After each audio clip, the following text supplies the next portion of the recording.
agradecimento especial à organização, nas pessoas do Alberto Melo e da Lucília Salgado, e uma saudação por esta iniciativa e pela coragem que tiveram em organizar este evento, que não foi fácil, e sobretudo depois de um país que atravessou o deserto durante os últimos anos em matéria de educação de adultos, e por isso parabéns aos organizadores por manterem viva esta ideia.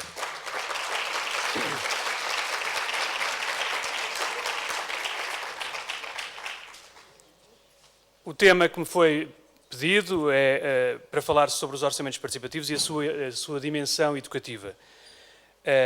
E eu começaria por falar, embora hoje já não seja quase necessário, mas começaria por falar sobre o que são os orçamentos participativos.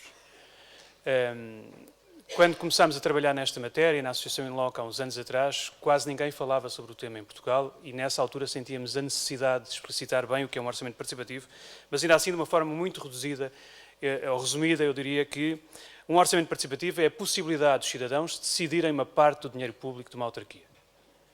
E normalmente uma parte corresponde ao investimento autárquico.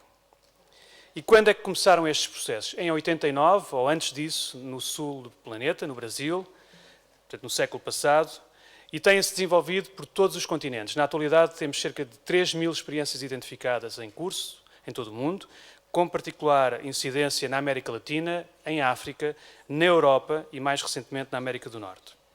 Os objetivos são muito diversos e evidentemente que quando definimos objetivos, os resultados que se produzem também são diversos e a carga educativa associada é também ela diferenciada.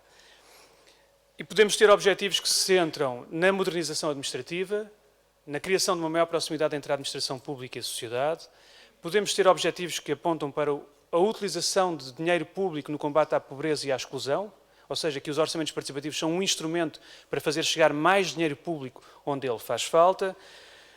Temos orçamentos participativos cujo objetivo é a promoção do diálogo social, de colocar em diálogo grupos sociais que tradicionalmente não comunicam, e temos essa realidade em países europeus e africanos, essencialmente.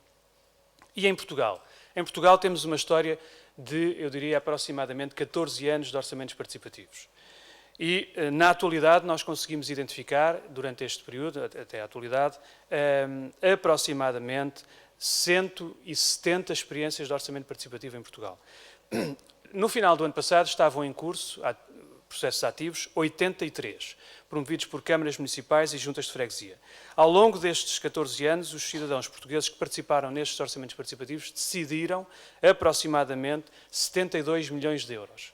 O ano passado, este dinheiro foi na ordem dos 17 milhões. E, feito este preâmbulo, e avançando na comunicação, indo ao encontro daquilo que foi o desafio que me lançaram, onde está, digamos, a carga educativa, ou seja, qual é a dimensão educativa do orçamento participativo para a promoção da cidadania, ou o OP como processo educativo.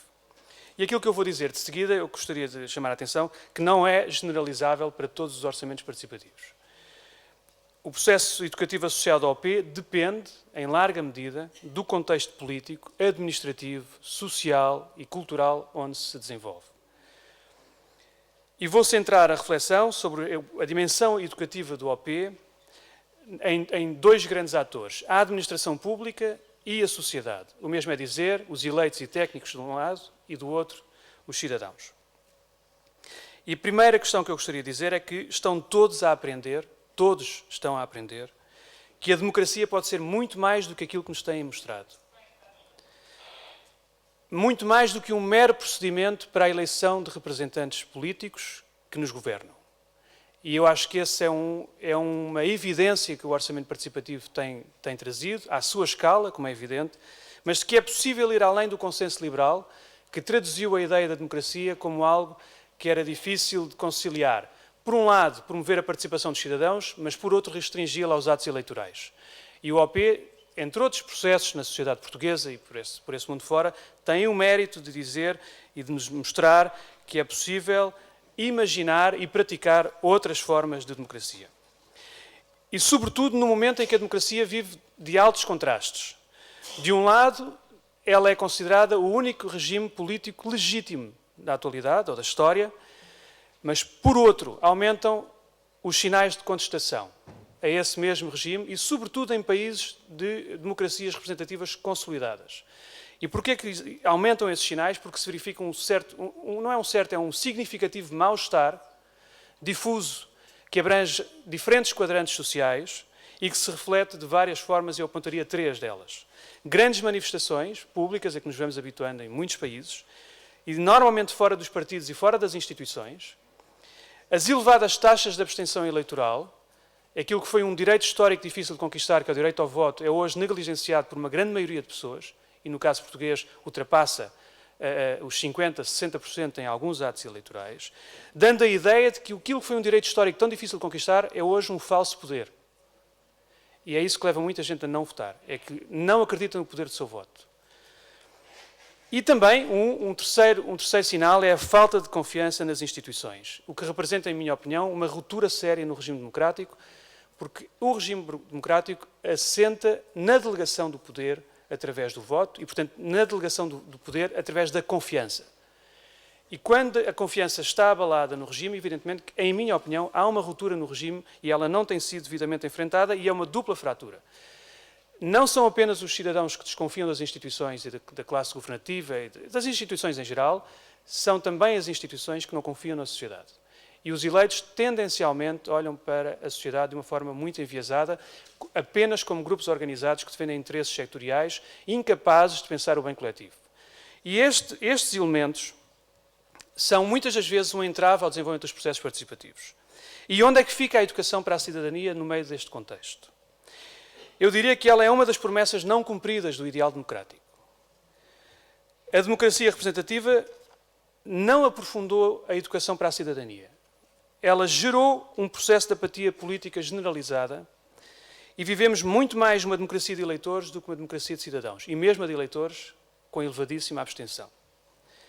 E neste contexto, quem é que assegura de uma forma explícita, permanente, a educação para a cidadania? Eu sei que aquilo que eu vou dizer é muito discutível, mas eu diria que na atualidade, quem assegura de uma forma explícita a educação para a cidadania são muito poucos, ou quase nenhuns. Mesmo as escolas, que a assumem nos seus programas, não é de uma forma explícita, não estão a preparar pessoas para a participação. E aqui foram dados bons exemplos, felizmente hoje à tarde, mas não é a generalidade. E, portanto, eu diria que há um vazio na sociedade portuguesa em termos de instituições de sociabilidade que garantem a educação para a cidadania. E isto significa que nós vivemos uma condição de analfabetismo democrático. E este analfabetismo democrático produz um povo que, tendencialmente, também é democraticamente mais apático. Mas, ainda assim, no meio de tudo isto, os orçamentos participativos, e deste contexto, estão a produzir aprendizagens e estão a promover a educação para a cidadania. E eu gostaria de agora centrar a última parte da minha reflexão convosco sobre aquilo que eu considero que são algumas, não todas, das aprendizagens que a administração pública está a fazer e que a sociedade também, dentro dos processos de OP. Primeiro, em relação aos eleitos e aos técnicos. Perder o medo em relação à participação. A administração pública tem medo de promover a participação. E os OPs têm vindo a fazer o seu caminho e hoje nota-se dentro de várias administrações públicas que não há esse medo, ou que se está a perder esse medo. Basta ver o caso dos orçamentos participativos. Quando iniciaram em Portugal, a sua primeira geração, que foi entre 2002 e 2008, 2009, a primeira geração era essencialmente consultiva, o que significa que os eleitos não abriam mão do poder de decisão, abriam um diálogo à identificação de prioridades, mas não abriam mão ao poder de decisão sobre as prioridades a cabimentar no orçamento. Isto demonstra uma cultura de medo da participação. E hoje, felizmente, e sobretudo a partir de 2012, os processos consultivos quase que desapareceram do cenário português e hoje nós quase temos orçamentos participativos deliberativos. Isso demonstra uma evolução e uma aprendizagem relativamente à participação.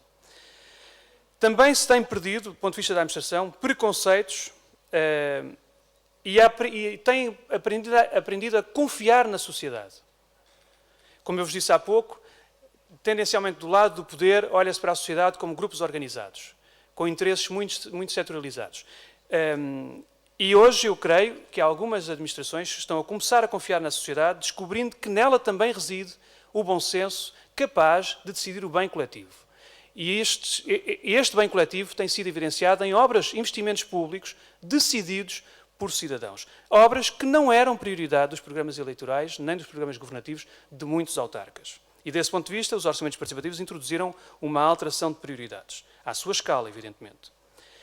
Também têm aprendido que para governar, e governar bem, é preciso enfrentar o conflito. E muitas vezes bem sabemos a forma como as administrações resolvem os problemas, varrendo para debaixo do tapete, e imaginando que não há conflitos, mas eles mais à frente vão se revelar. E a gestão do conflito é isso mesmo. É identificar as diferenças para chegar aos compromissos. E nos bons processos de orçamento participativo, isto tem sido possível, como por exemplo debater a requalificação de uma praça pública. Tão simples quanto isto. Nem todos têm a mesma noção, nem todos têm a mesma ideia de como aquela praça deve ser requalificada.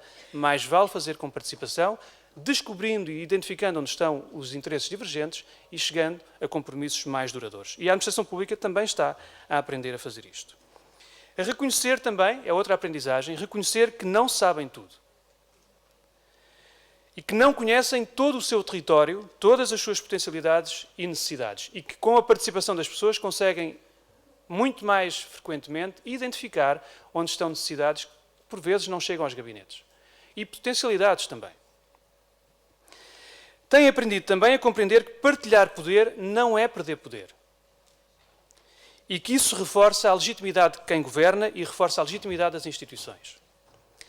Aprender que não basta querer promover participação, por muitas concepções ideológicas que possamos ter sobre ela, favoráveis a ela, não basta querer fazer participação. É preciso desenhar boas metodologias, porque uma má metodologia normalmente gera maus resultados. E a administração pública também, progressivamente, está a fazer este caminho de partir de uma base de querer fazer participação, mas tentando introduzir mecanismos que a vão melhorando. Entender também a necessidade de adaptar a máquina autárquica, os serviços públicos, às exigências da participação. A administração pública autárquica não está preparada, não foi pensada para promover a participação. O processo de descentralização em Portugal foi pensado para aproximar a administração pública dos cidadãos, mas não para promover a sua participação. E estamos hoje a desenhar processos de participação dentro de estruturas altamente hierarquizadas, distantes dos cidadãos. Há N serviços nas autarquias que não têm contacto direto com o município. N. E, portanto, nós estamos dentro destas estruturas a fazer participação. E, evidentemente, que é preciso perceber que isto é uma limitação e que temos que transformar a própria administração. E, desse ponto de vista, não é possível imaginar o OP como um projeto, mas sim como um processo transformador da administração pública, um processo que atrás de si traz outras práticas de participação. E, desse ponto de vista, eu queria dizer que o conceito essencial, em minha opinião, é da administração das autarquias aprendentes. As autarquias portuguesas estão a aprender a fazer participação, o que não é uma cultura tradicional, como bem sabemos. Do ponto de vista, eu não sei em termos de tempo, tenho mais 2 minutos, pessoal? Do ponto de vista da sociedade, eu gostaria de dizer que a sociedade também está a aprender bastante, porque a noção de democracia que todos, ou quase todos têm, é que podem votar. E, portanto, ir além disto e decidir investimento público exige uma aprendizagem e exige que se perceba que é necessário mobilizar a sociedade. É necessário organizar uma sociedade que está desorganizada para promover participação e defender interesses coletivos. E o partir do interesse individual para chegar ao interesse coletivo não é fácil. Mas os orçamentos participativos, nem todos, evidentemente, muitos têm conseguido fazer isto, e eu digo-vos por experiência própria, porque tenho acompanhado dezenas de processos de norte a sul do país. Eu vou a reuniões públicas de orçamento participativo e vejo N municípios entrarem numa reunião com uma proposta e saem de lá dando o seu voto a propostas de outros. Porquê? Porque se criou uma metodologia propícia à participação e há um entendimento de que os recursos são escassos e que é preciso definir prioridades. E que num campo de definição de prioridades, então vamos ver o que é mais urgente em cada momento. E isto revela bom senso do lado da sociedade, que era um dos medos dos eleitos, é que esse bom senso não existisse. E, portanto, o OP, deste ponto de vista, está a reconstruir comunidade. E o sentido comunitário perdeu-se fortemente. Bem o sabemos. E hoje nós vemos, através do orçamento participativo, bairros inteiros, e recordo várias iniciativas, dou-vos só o exemplo de um bairro de 200 moradores no concelho de Cascais, de pessoas provindas das ex-colónias, em habitações provisórias que se tornaram definitivas, 200 moradores que se mobilizaram e conseguiram que fosse o segundo projeto mais votado, com 7.000 votos no concelho de Cascais. E, portanto, esta comunidade entendeu que era importante mobilizar-se, reconstruiu os laços comunitários e defendeu os interesses coletivos junto do território mais vasto. Conhecer melhor o território, as suas necessidades e prioridades e potencialidades é também uma aprendizagem da sociedade civil. Isto revela a capacidade de gerar solidariedade e coesão territorial. Conhecer também melhor o funcionamento das autarquias, porque há muito desconhecimento sobre a forma como as autarquias são geridas. E é difícil gerir uma autarquia. Temos que ter a noção disso. E o OP permite uma aproximação aos serviços, aos interlocutores diretos desses serviços, às regras da função pública, às regras da contratação pública, às regras de execução do investimento e às regras da orçamentação. E desse ponto de vista há uma fragilidade nos OPs em Portugal que tem que ser trabalhada, e eu gostaria só de dar um exemplo daquilo que eu considero que é um bom exemplo. Vem do município de Caminha, bem a norte do país, que está a alocar ao orçamento participativo toda a receita arrecadada localmente em sede de IRS. Como bem sabemos, nós pagamos os nossos impostos sobre o rendimento, são coletados pela Administração Central e há uma parte que depois é devolvida ao município. E essa parte é devolvida em função de uma percentagem que é variável e que o município pode subir ou descer.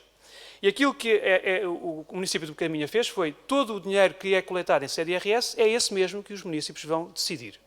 Isso permitiu, durante o primeiro ano, lançar a questão, lançar o debate entre a receita e a despesa e agora, na segunda edição do OP, o debate sobre a aceitação ou não do aumento da taxa de IRS. Sabendo que esse aumento pode vir a representar, e esses cálculos estão agora a ser feitos, pode vir a representar para uma família, por exemplo, um aumento de 20 euros anuais, mas que do ponto de vista do município isso pode arrecadar, por exemplo, 700, 800 mil euros, e esse dinheiro é devolvido normalmente aos municípios para decisão dentro do orçamento participativo. Portanto, o debate entre a receita e a despesa tem uma carga educativa muito mais forte do que os OPs que apenas discutem a despesa. Ampliar redes de relacionamento pessoais, combatendo o isolamento social em sociedades como as nossas. Isto é essencial e o OP também tem contribuído para isso. Já há casamentos gerados dentro de orçamentos participativos também. Aprender a valorizar conhecimentos que não são técnicos. E isto revela também a capacidade de reforçar a nossa capacidade de autoestima. Porque muitas das vezes, quando entramos numa reunião pública com técnicos de uma autarquia que nos chamam pelo artigo X, decreto-lei Y, nós ficamos desarmados. Não é? E, portanto, não sabemos por onde começar. E a valorização do conhecimento que não é técnico dentro dos orçamentos participativos é uma evidência e é um ganho. Aprender a exercer a cidadania em novos campos, numa atitude construtiva e responsabilidade, de codecisão, e também aprender que participar é conquistar. E a participação que se imagina concluída, aí mesmo começa a fracassar. E desse ponto de vista, acho que os orçamentos participativos estão a ter também esse sucesso, que é de que as pessoas percebem, quando se organizam, quando têm poder coletivo de decisão, são capazes de ir mais longe. Estão a conquistar novos espaços de exercício da cidadania, onde ainda não tinham chegado. E, portanto, para terminar, eu queria dizer que o OP não esgota, evidentemente que não esgota o exercício da cidadania e da democracia, mas é um caminho possível e é necessário e é possível levar esta democracia bem mais longe do que aquela que nos tem proporcionado. Muito obrigado.